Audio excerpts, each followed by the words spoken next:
about to say I'm excited to be here. I'm tired, and movement feels like, you know, the last thing that I want to do.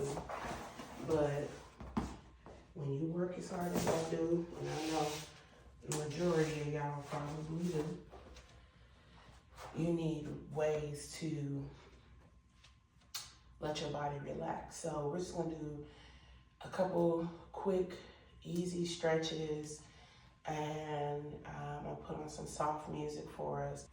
So let's see here.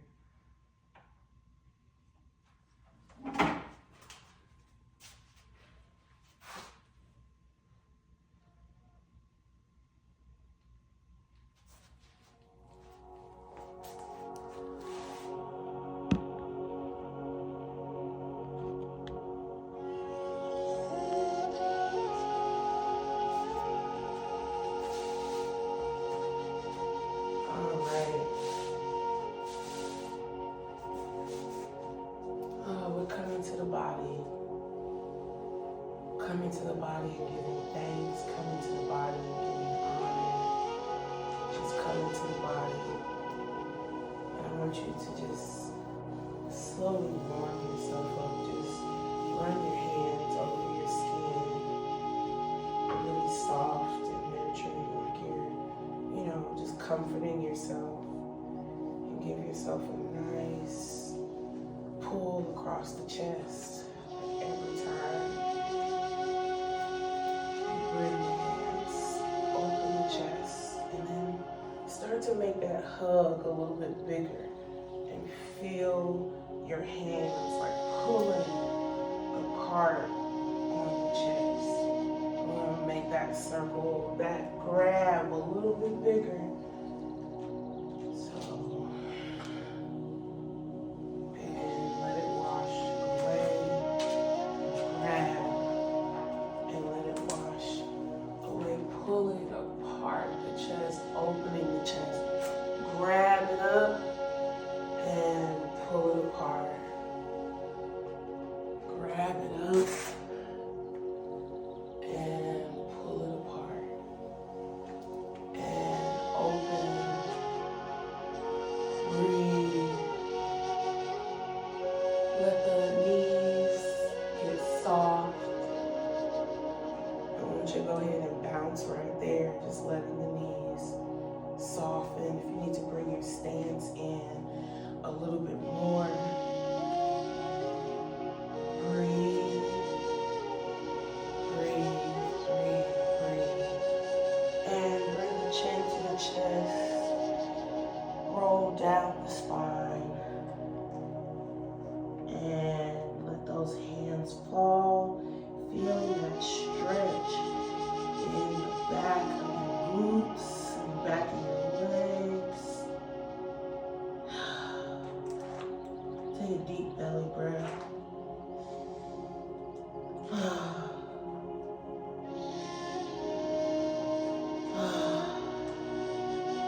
And walk those hands forward and bring the knees to the ground. I'm going to turn sideways on our mat here. And I want you to rock back and forth. So pull forward and rock back. Pull forward and rock back. Pull forward and rock back. Pull forward and stretch, stretch, stretch. I think today my intention for my practice, take the hips, walk them back, place the bum on your feet, and gently spread your knees.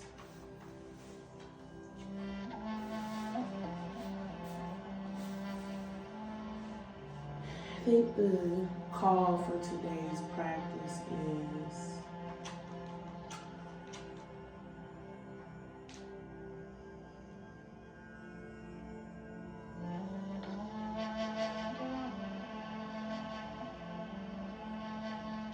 acceptance.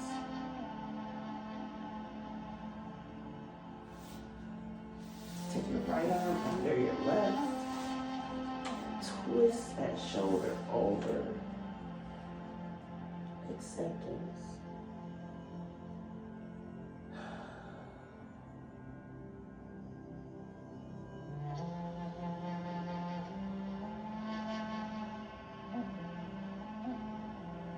I accept that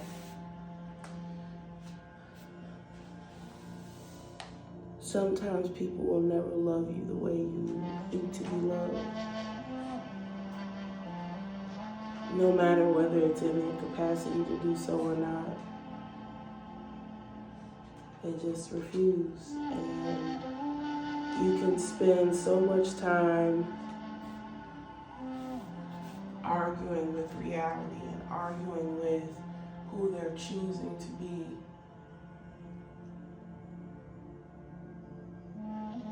That you forget it's a choice. They are choosing to be someone that doesn't love you the way you need to be loved.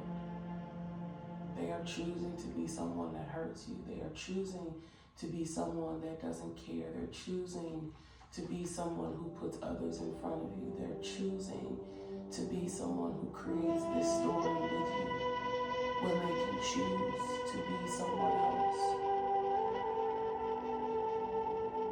Let the neck fall back and tuck under, connecting the chin to the chest.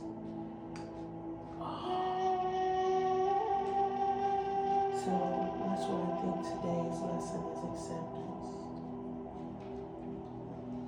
And the acceptance coming down to your left hip. We're going to bring that right knee into the chest on our side. Turn that ankle clockwise, then counterclockwise.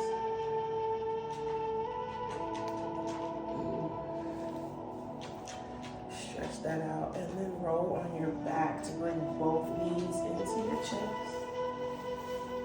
The acceptance also means that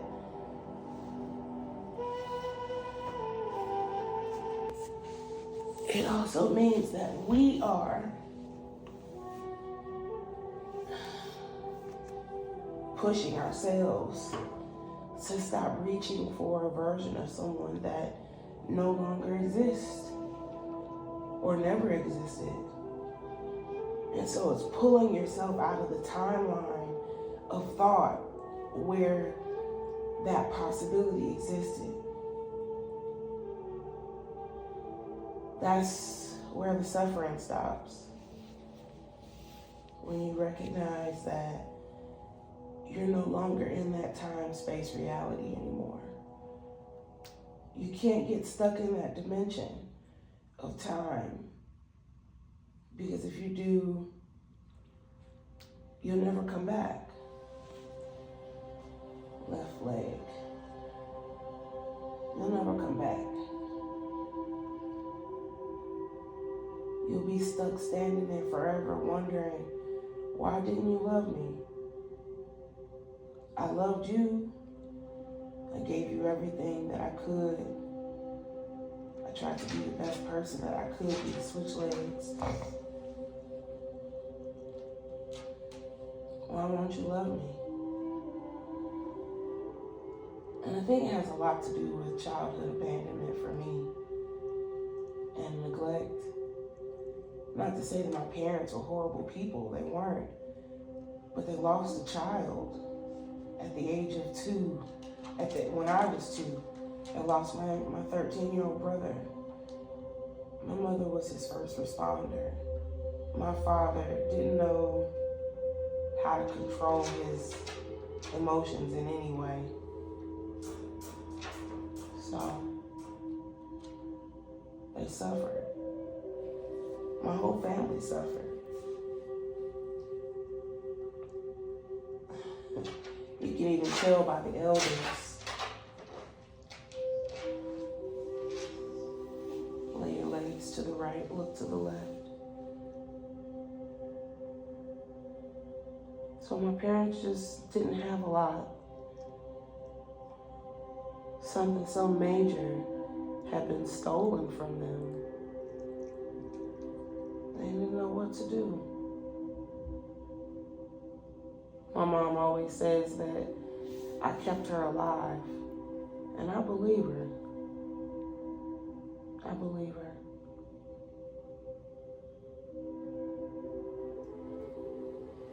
Couldn't stay that way,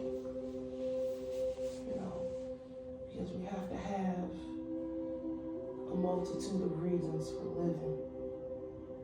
It may not always be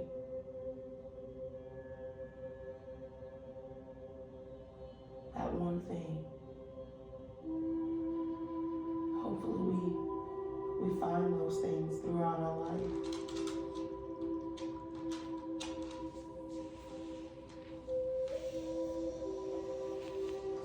So I think that for me, I roll to your right side, grab your left leg, bring it into the chest. I think that for me,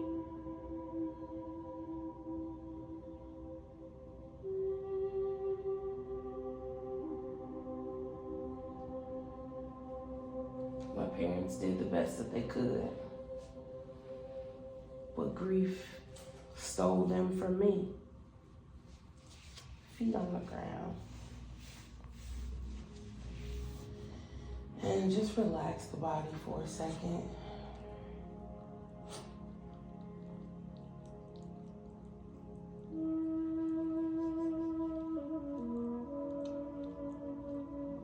Grief stole them from me.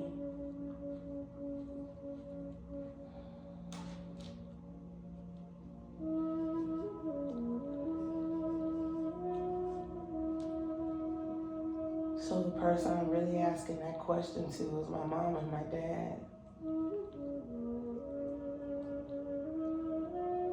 Why don't you love me? Why don't you love me more? Why is it that I can't get to you? The grief of losing my brother took a lot of love out of the house. So you learn to survive with what's available. You learn to survive with what's possible. And that doesn't always necessarily reflect what is needed or desired. So you can spend a lifetime just looking for the scraps. Not because you think that you're unworthy, consciously, but because you've only been conditioned to accept scraps. Full presence, full embodied presence was never the offer. It was never available. It's foreign. You can't go looking for something that you don't know. So you look for the things that you know.